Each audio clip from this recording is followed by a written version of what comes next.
Essa é a nossa segunda aula do curso Ciência dos Materiais. Hoje nós vamos falar sobre a parte da estrutura atômica dos materiais, tá? E para tentar entender de onde vêm todas aquelas propriedades que nós conversamos na primeira aula. Tá? Então, no caso das propriedades dos materiais, ela está intrinsecamente ligada ao tipo de átomo, ao tipo de elemento químico, tá? Que constitui o material. Então, na verdade, as propriedades de qualquer material ela vai depender, então, da microestrutura, tá? que a gente tem do material, que, por sua vez, ela depende da estrutura atômica, ou seja, da ligação química que você tem entre um átomo e outro, e dos defeitos relacionados, né? Então, como eu tinha comentado na aula passada, os defeitos para a engenharia ele é muito importante, né? Que ele acaba melhorando, muitas vezes, a propriedade mecânica dos materiais. Bom, essa composição química, né, ela vai reger, né, vai dar para a gente que tipo de átomo e o tipo de ligação atômica que eles formam. Tá? Então, é importante para a gente entender como isso acontece, que isso é que vai dar todas as propriedades que a gente conversou na aula passada. Bom, como vocês lembram da química, né, nós temos 3 ligações primárias fortes. Tá? A ligação chamada metálica, ligação covalente e a ligação iônica. No caso da ligação metálica, ele é feita entre o elemento eletropositivo e outro elemento eletropositivo. No caso da ligação covalente, tá? Negativo e eletronegativo. E no caso da ligação iônica, entre um elemento eletropositivo e o elemento eletronegativo. Tá? Então, dependendo do tipo de ligação química, como essas ligações são feitas, se ela é forte ou é fraca, né? É que vai ditar, então, essas propriedades materiais. E junto com as ligações primárias fortes, nós temos que levar em consideração, tá, as ligações secundárias, né, que são as pontes de hidrogênio, as forças de Van der Waals, tá, as forças intermoleculares fracas. Né, tem vários tipos de forças fracas que interagem e ajudam a agrupar os materiais. Geralmente nos polímeros, tá, nós temos uma quantidade muito grande de ligações secundárias, tá, para formar o polímero. E como essas ligações secundárias são fracas, e geralmente é por isso que geralmente os polímeros apresentam baixa temperatura de fusão. Tá? Então, de onde vem esse tipo de propriedade? Bom, como vocês devem lembrar lá da química, né? Cada ligação química ela é feita, né, da interação entre os orbitais de um átomo com outro. E cada vez que um átomo se liga com outro, né, ele forma um orbital híbrido. E esse orbital híbrido, dependendo de como ele está disposto no espaço, ele vai reger uma série de propriedades nessa ligação química do material. Por exemplo, como vocês viram na química, toda estrutura ele tem a tendência de se tornar estável, né, parecido com a ligação, por exemplo, dos gases nobres, que é o argônio, criptônio, né, xenônio, que tem 8 elétrons na última camada. Então, esses elementos vão ter a tendência de formar 8 elétrons na última camada, e então, dependendo da quantidade do número atômico de elétrons disponíveis, ele pode então ter a tendência de doar ou receber elétrons, e então, dependendo desse tipo de hibridação que você vai ter, ele vai ter um tipo de ligação principal. No caso da hibridação sp2, tá? Ele vai gerar uma ligação linear, né, parecida, por exemplo, com CO2. Tá? Então, a cadeia de CO2 é uma cadeia que ele acaba formando todos os hidrocarbonetos, a cadeia de hidrocarbonetos, né, que nem no caso da gasolina, do óleo. Tá? Assim como nós temos a hibridação sp3, ele acaba formando um tipo de ligação triangular, tá? Onde isso aqui ele vai formar uma estrutura geralmente planar, tá? Então formam folhas, tá, de estrutura planar. Nós temos a ligação com hibridação 4, tá? Onde nesse tipo de ligação você tem uma ligação tridimensional, né, com 4 ligações em cima de um elemento químico. Então esse tipo de ligação química, tá, ele gera uma estrutura tridimensional de alta resistência mecânica em todas as direções, né, do material. Por exemplo, no caso de um cristal trigonal, né, o quartzo, tá, o SiO2, né, ele é um elemento que ele cristaliza nesse formato, né, trigonal, e ele apresenta uma dureza muito grande. Tá parecida com uma estrutura do diamante, que é trigonal também. Bom, então dependendo do elemento químico que a gente está trabalhando, né, esse elemento químico, para se tornar estável, ele vai tender a ficar com, no caso, 2 elétrons na última camada, como no caso do hélio, ou 8 elétrons na última camada, como no caso do neônio, argônio, criptônio, xenônio e assim por diante. Tá? Então, se na hora de fazer a distribuição dos elétrons, eu não tiver 8 elétrons na última camada, para se tornar estável, esses elementos eles vão ter a tendência ou de perder ou ganhar elétron para se tornar estável.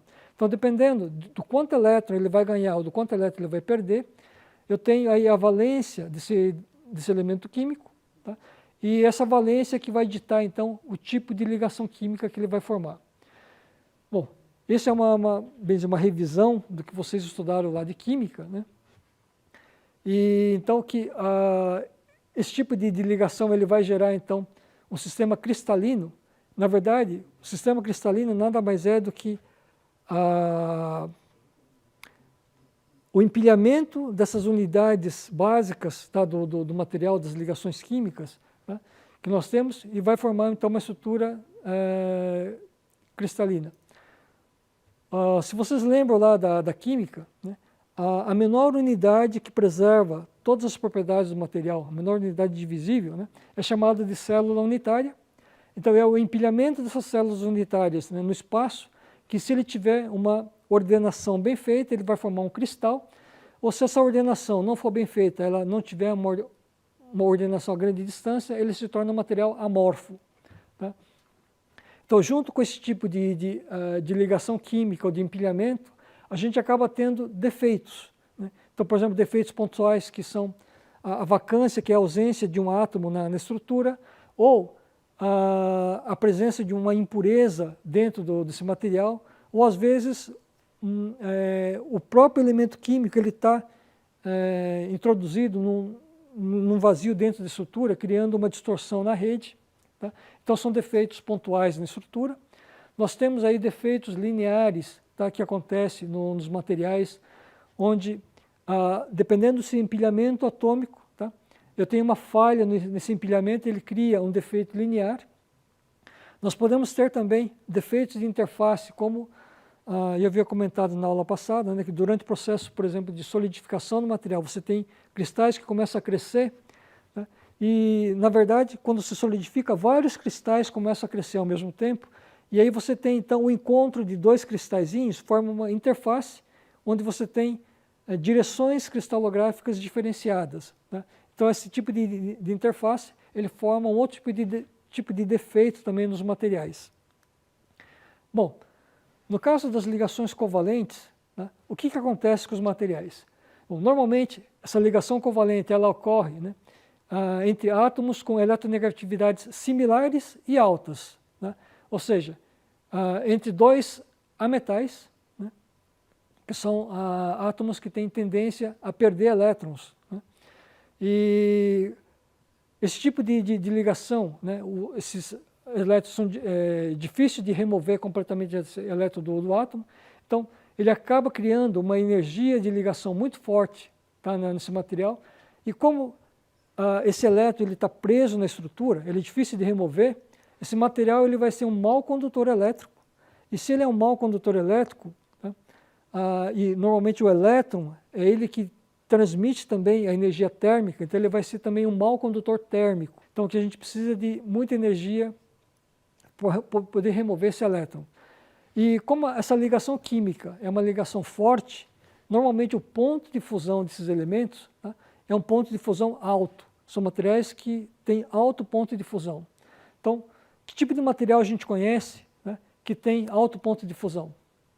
Os materiais cerâmicos. Então, normalmente, os materiais cerâmicos são materiais que apresentam, né, uma ligação covalente, tá? E essa ligação, então, confere aos materiais cerâmicos algumas propriedades, como, por exemplo, ser mau condutor elétrico. Tá? Bom, nesse compartilhamento de elétrons, tá, acontece também uma outra coisa, onde os orbitais que fazem essas ligações químicas ficam bem definidas no espaço. Ou seja, você tem uma direção preferencial de ligações químicas. Isso faz com que essa restrição espacial, né, ele cria uma estrutura menos densa.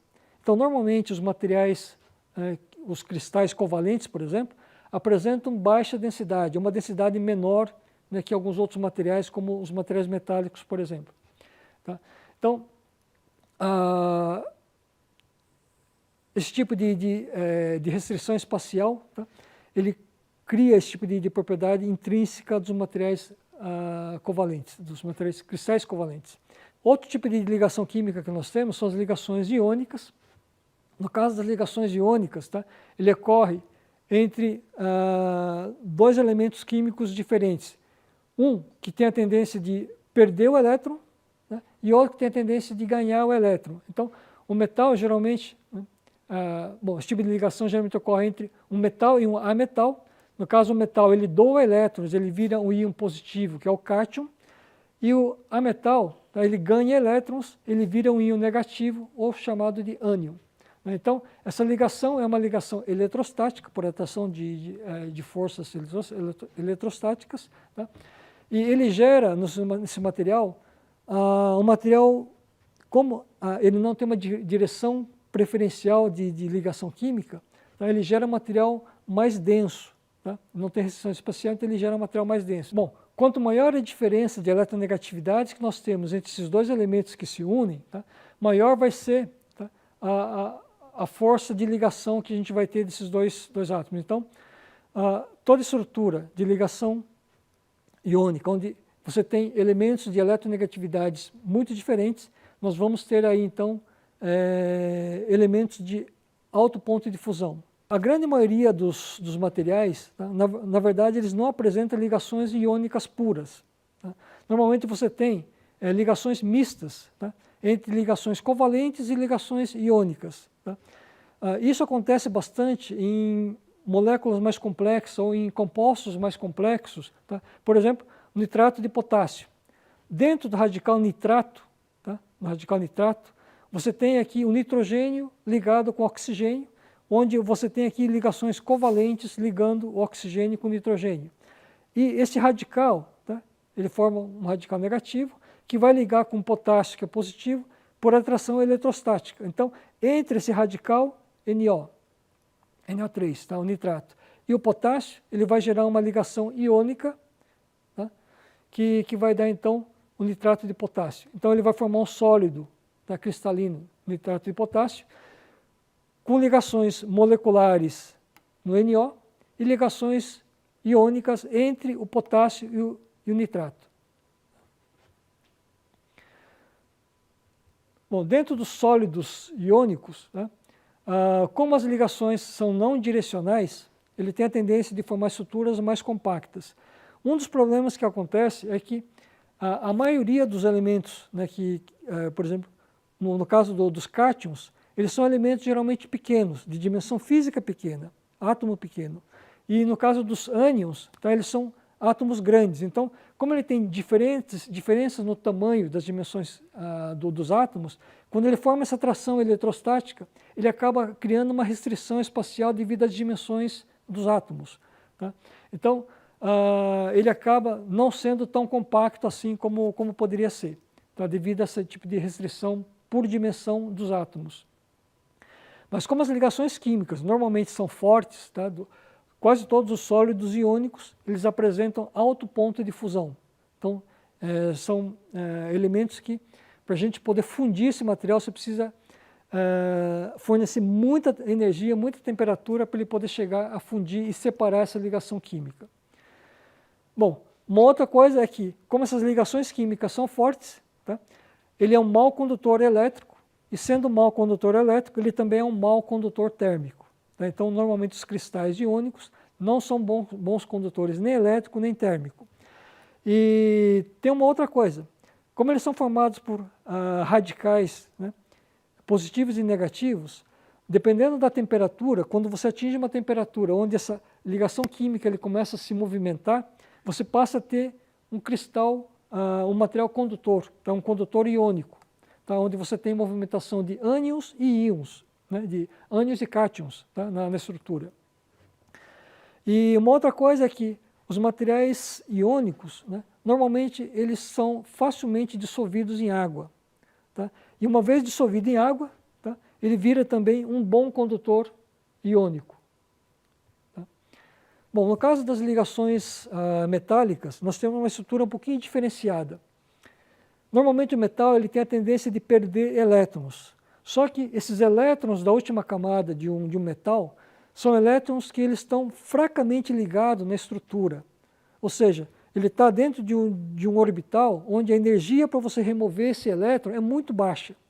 Ou seja, como o elétron ele é fácil de ser removido no material, ele geralmente deixa o elemento positivo, né? E uma estrutura metálica ele tem esse tipo de característica onde você tem núcleos positivos rodeado com mar de elétrons. Tá? Essa é uma analogia que é feita, né, no caso da estrutura metálica, onde esse mar de elétrons, esses elétrons que estão praticamente livres, né, na estrutura, eles vão dar então uma boa condutividade elétrica no material, uma boa condutividade térmica também nesse material, tá? E algumas propriedades um pouquinho mais específicas que a gente vai ver.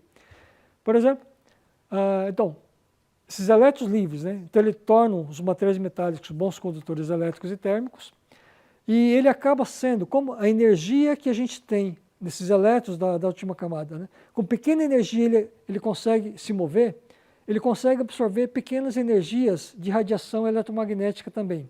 Por exemplo, no caso da radiação visível, tá? Então esses elétrons conseguem absorver essa radiação visível, ou seja, ele torna opaco. Então, todo o material metálico ele é opaco, por quê? Porque essa radiação do visível, de baixa energia, ele é absorvido pelos elétrons dessa última camada que estão presos no material metálico. Como esses orbitais, cada elemento químico ele tem energias dos orbitais bem definidos, quando o elétron volta para aquele orbital inicial, tá? Então, ele emite uma radiação específica, ele emite um comprimento de onda específica. Tá? Então, quando ele absorve uma radiação, ele salta para fora, e quando ele retorna, ele emite uma radiação. Tá? Isso vocês viram na química também. E como cada elemento químico ele apresenta uma energia de emissão bem específica, então isso vai gerar uma cor bem específica do metal. Isso que vai dar, então, um brilho metálico, tá, bem característico dos vários tipos de metais que nós temos, como no caso do ouro, que ele tem um brilho dourado, tá? Tem vários tipos aquele brilho azulado, esverdeado dos metais, são características que vêm dessa energia para o elétron retornar ao seu orbital inicial. Tá? Bom, a força de ligação, né, no caso de um metal, ele vai depender da eletronegatividade desse material. Então, quanto mais eletronegativo, mais elétrons ele tiver para poder se deslocar, né, para sair para fora ou retornar, mais forte vai ser a ligação química metálica. Tá? Então, o problema é que nós temos aí eletronegatividades baixas e eletronegatividades altas. Isso quer dizer que, no caso do metal, a gente tem ligações químicas fracas e ligações químicas fortes. Por isso, os metais apresentam, né, os diversos tipos de metais apresentam pontos de fusão bem variados. Nós temos metais que são são líquidos na temperatura ambiente, como no caso do mercúrio, né? Assim como nós temos aí a temperatura de fusão, altas temperaturas de fusão, como no caso do tungstênio, do vanádio, do molibdênio, que são considerados metais refratários, né? Onde a temperatura de fusão está acima dos 2.000 graus de temperatura. Tá? Então, nós temos aí no caso das ligações metálicas, diferentes temperaturas de fusão, diferentes tipos de comportamento do metal. E como a ligação química, no caso dos metais, ele é não direcional, isso faz com que os átomos tenham a tendência de se agrupar, tá, da melhor forma possível, então da forma mais compacta possível. Isso faz com que essa estrutura compacta gera nos metais uma alta densidade. É por isso que os metais, né, normalmente são muito densos. Tá? Bom, pensando no tipo de elemento químico, tá, que ele gera, né, a estrutura metálica, né, que tem valência 1, 2 ou 3, então ele tem esse compartilhamento de elétrons, ele gera uma microestrutura cristalina no material muito variada. Tá? Ele tem desde ligações cristalinas, né? Com formato cúbico de face centrada, cúbica de corpo centrado, hexagonal compacta e assim por diante. Então, temos aí vários tipos de estrutura cristalinas, e essa estrutura cristalina vai depender do tipo de valência que esse metal tem, tá? Da força de ligação, das dimensões atômicas que esse metal tem também. Tá? E, normalmente, esse tipo de aglomeração de força, como são atrações eletrostáticas, tá? Eles são materiais dúcteis, apesar de ter ligações químicas fortes, ele ser duro, se você aplicar uma força, né, nesse material, ele consegue deformar sem quebrar. Né? Isso gera um material chamado de material dúctil, que ele aceita alta plasticidade, alta deformação plástica do material. Quando a gente fala de material rígido, né, normalmente são dois conceitos diferentes quando a gente fala de material dúctil e material rígido. Material rígido geralmente são materiais não dúcteis, né? Só que no caso de metais, essa rigidez está relacionado ao módulo de elasticidade dele. Isso quer dizer o quê? Que são materiais que têm alto módulo de elasticidade. Você precisa aplicar uma força muito grande para ter uma deformação pequena. Tá? São materiais tenazes, né? Então que tem uma alta tenacidade da fratura, ele absorve muita energia antes de se romper. Tá? Então eles são muito resistentes à propagação de trincas no material, e por isso os elementos metálicos são usados como elementos estruturais, né, que nós utilizamos na engenharia. Quase todos os materiais estruturais são feitos de aço, tá, de material metálico.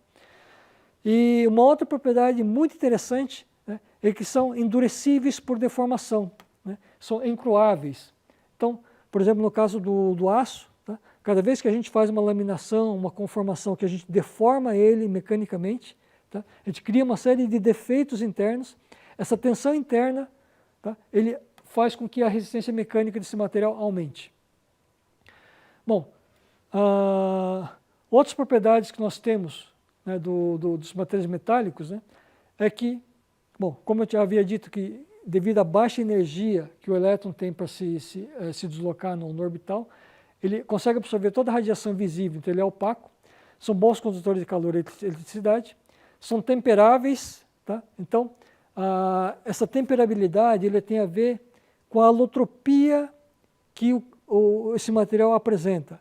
Alotropias são formas diferenciadas de cristalização que esse material apresenta dependendo da temperatura. Então, são materiais que apresentam configurações cristalinas diferentes dependendo da temperatura que ele está. Tá? Então, como eles são materiais alotrópicos, ele pode apresentar essa propriedade de ser temperável. Um outro requisito que a gente normalmente precisa para o material ser temperável é que ele tenha uma dilatação térmica alta e baixa condutividade térmica. Então, um gradiente térmico alto dentro do material, ele faz com que o material seja temperável também. Só que no caso dos materiais metálicos, como eles são bons condutores de calor, é difícil de a gente conseguir um alto gradiente de temperatura interna. Isso faz com que a temperabilidade só por temperatura seja difícil de fazer no caso de materiais metálicos. Tá? Bom, uma outra propriedade que a gente tem dos materiais metálicos é que são endurecíveis por precipitação. Ou seja, durante o processo de solidificação ou de resfriamento do material, nós temos a precipitação do material, geralmente devido à alotropia dele, né, onde você tem aí materiais que ficam incrustados dentro nos vazios da estrutura cristalina, tá, e que essa deformação da estrutura cristalina vai me gerar uma resistência maior no material. Uma outra coisa é que a grande maioria dos metais, tá, eles são ativos quimicamente. Né? Acho que na natureza, você sabe que quase todos os metais eles são encontrados na forma de óxidos. Então, o óxido é a forma mais estável do metal. E por isso, no caso dos metais, a oxidação é um problema muito sério. Tá? Ele gera a corrosão, né, dos metais. E dependendo do tipo de óxido que ele forma, ele pode ser muito prejudicial. No caso do aço comum, a formação desse óxido de ferro que forma, ele é um óxido que ele fica solto na estrutura. Então, ele vai oxidando e vai soltando o material. Ele é diferente, por exemplo, no caso do óxido de alumínio. O óxido de alumínio é a alumina, tá? Que quando ele oxida a superfície do metal, ele continua grudado no alumínio, tá? Ele não se solta, e ele forma uma camada, uma película protetora de oxidação posterior. Tá? Então essa camada de alumina na superfície do alumínio, tá? É que acaba protegendo o alumínio de corrosão posterior. Assim como algumas ligas metálicas, por exemplo, o que a gente chama de aço inoxidável, né, que supõe-se que ele não oxida, na verdade ele é um material altamente oxidável. Só que ele forma uma camada de óxido muito fininho e um óxido protetor. Ele protege de oxidação posterior. Tá? E isso, como essa camada é muito fininha, é uma camada nanométrica, tá? Ele continua com o brilho metálico, com as características, né, óticas da superfície do metal sem a camada de óxido. Tá? Bom, e normalmente o que acontece também em termos de propriedade dos materiais metálicos, tá, é que a propagação de discordância, né, ela ocorre de uma forma muito mais fácil do que a clivagem. Tá? No caso de um cristal, né, um cristal iônico, um cristal covalente, tá, quando você aplica uma força que você tem a tendência de ter um deslocamento das discordâncias, esse deslocamento ele acaba clivando todo o cristal ou fraturando o cristal. Tá? Isso é uma coisa que no caso dos metais, né, ele não ocorre, tá? Porque essa propagação da discordância, tá, ele ocorre de forma progressiva. Tá? Então ele não ocorre tudo de uma vez. Então como ele ocorre de uma forma progressiva devido à alta tenacidade que ele tem, a alta ductilidade que ele tem, ele se torna um material que normalmente a gente não consegue clivar. Tá? É difícil de clivar esse material.